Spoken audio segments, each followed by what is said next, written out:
Welcome to Constellations, the podcast from Kratos, where industry leaders share their thoughts and experience on the future of space business, policy, and opportunity. If you like Constellations, please support us by giving a rating and review on iTunes. And don't forget to share this podcast online to help our community grow. Welcome to Constellations, the podcast from Kratos. My name is John Gilroy, and I'll be your moderator.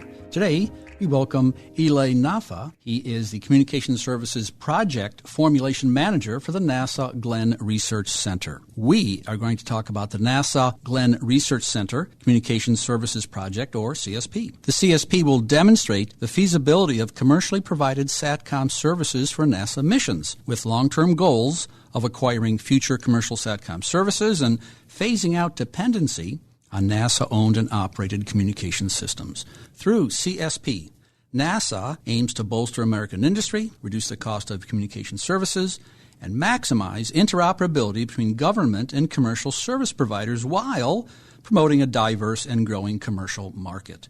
With us today again, Eli Nafa. He is a Communications Services Project Formulation Manager. Eli has been with NASA for over 15 years with its Communication Services Project for the past 2. Eli, there's been a great deal of talk around NASA preparing to return astronauts to the moon and travel deeper into the solar system. As their focus travels further out, NASA seeks to enhance near-Earth operations through partnerships with commercial satellite communications providers, or SATCOM. Can you tell us what is meant by near-Earth operations? We're focused on operations below geostationary orbit.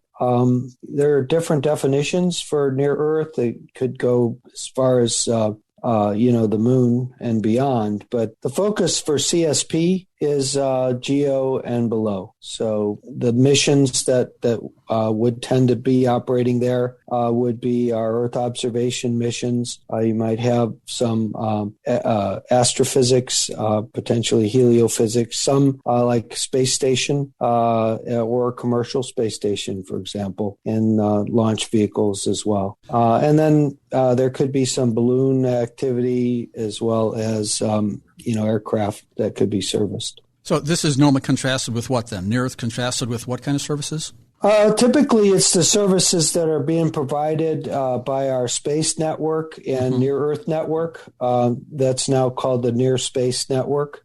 So we're really looking at those services right now. The Deep Space Network is not really on our table right now because they are very much more unique, and we're very much focused on the fact that there's a lot of activity going on in that region of space commercially, and there's a lot of infrastructure that could support these types of services to NASA. Boy, all kinds of activity these days, both close to Earth and far away from Earth, So what is NASA's Communications Services Project, or CSP? We mentioned it earlier. So why is it needed, and what are the goals? As you stated, the goal is to demonstrate the feasibility of commercial SATCOM. So NASA's been going through an evolution since the early 2000s with commercial cargo, the Commercial Orbital Transportation System, commercial crew, and most recently the commercial LEO destinations, and now the Communication Services Project. And so there's an evolution here to really get out of the business of operations and the infrastructure required associated with maintaining those operations in low Earth orbit, and allowing industry who is really positioned to do it well and take advantage of the investments that industry has made, as well as the innovation that you get with going with industry, and eventually free up NASA to really focus on doing those things where industry is not as predominant,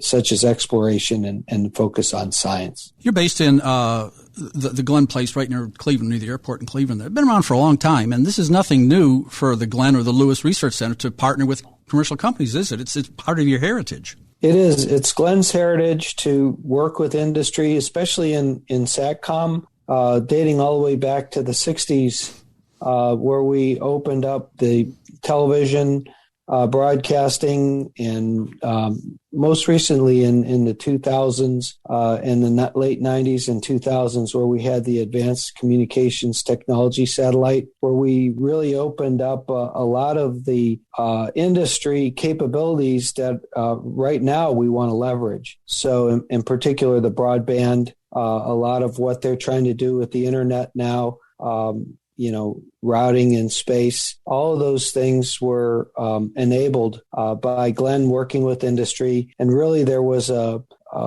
explosion, I don't know of a better word than that, of investment and jobs that came out of that. And so now that industry is poised to provide all these services to the terrestrial markets, land, sea, and air, we believe that infrastructure can be leveraged to provide those services to NASA missions, mainly spacecraft in low Earth orbit. I mentioned this heritage that you're sitting out there at Lewis and Glenn now it's called. But this program we're talking about today, the CSP, this is relatively new, only been on for a couple of years, I think. And so more, better, different benefits, or what's the special sauce that you can provide with CSP? Well, CSP was created, we kicked it off in 2020. We did leverage a lot of studies that the Space Communications and Navigation Program did early on, looking at commercial architectures and commercial communications.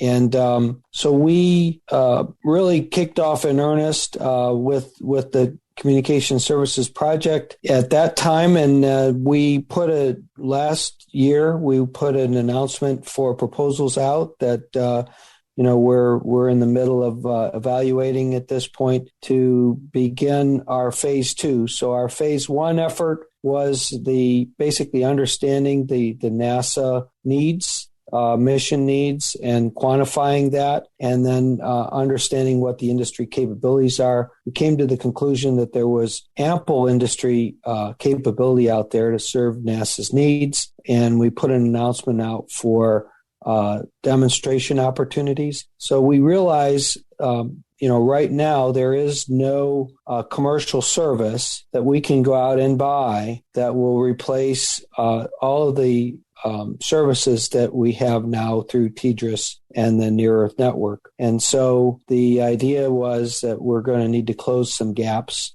It's all high TRL for the most part, high technology readiness levels, but the systems are geared for the terrestrial users.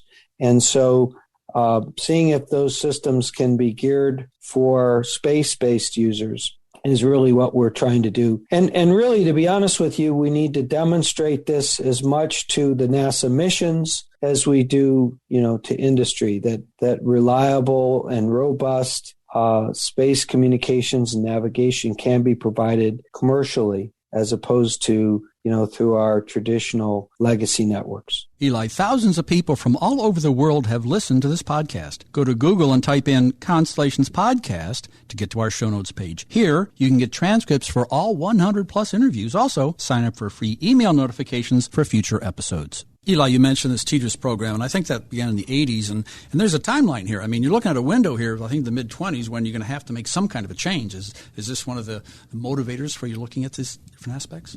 Yes. In fact, we needed to take a look at being able to do this by around the 2027 timeframe to be able to have some commercial services available. And it's not like we would flip a switch and then all NASA missions would go to commercial services. What we're talking about here is new missions. And so new missions typically need to know what the comm system and comm architecture is going to be like, what kind of services can be provided, what the terminal is going to look like and how it will interact with the spacecraft, so they can design their mission with that in mind. And so we're talking about having a capability available to missions that are in early life cycle phases, so that by the 2030 timeframe, we can have an actual operation, commercial services operations,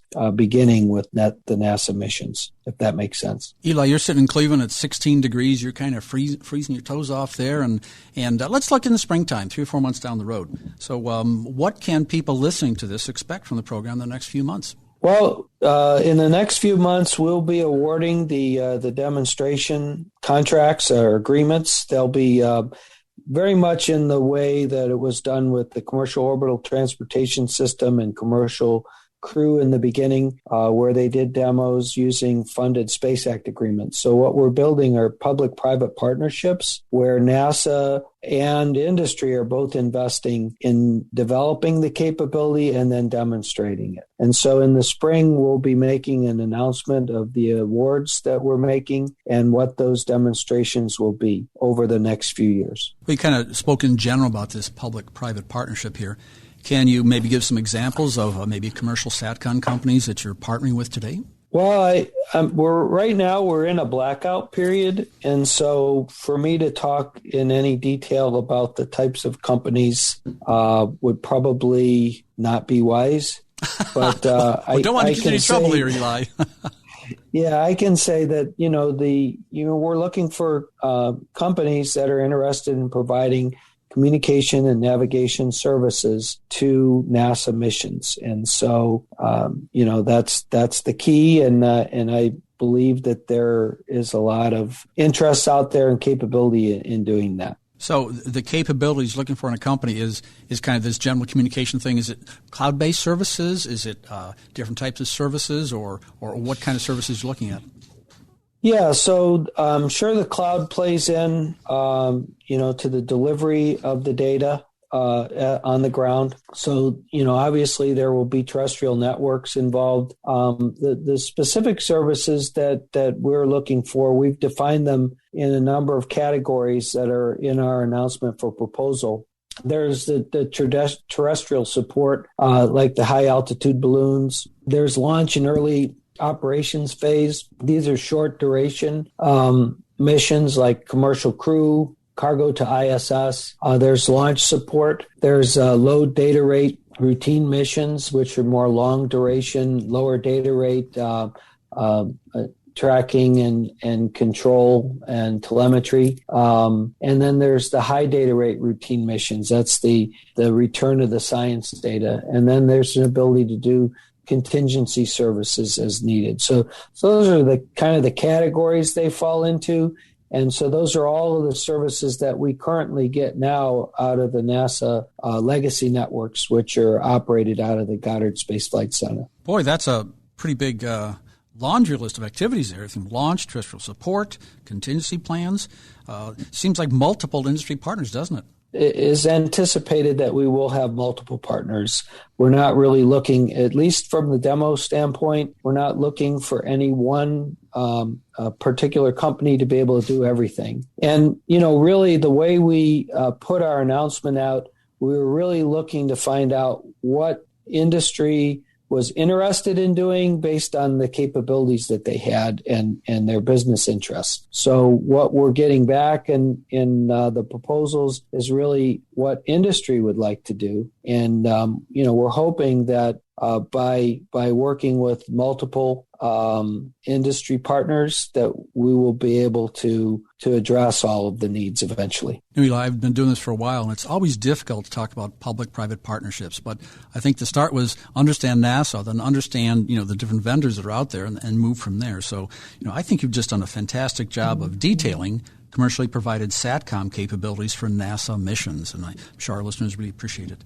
I'd like to thank our guest, Eli Naffa, the Communication Services Project Formulation Manager for the NASA Glenn Research Center. Thank you, Eli. Oh, thank you, John. It's a pleasure meeting you and talking with you. And I'd just like to leave you with this message that I believe industry is capable, they're motivated, and NASA is committed. And you look for our announcement to come out in the spring on the next step, which will be the capability development and demonstration phase. Thanks for listening to Constellations, the podcast from Kratos. If you like this interview, please subscribe, tell a friend, and give us a review.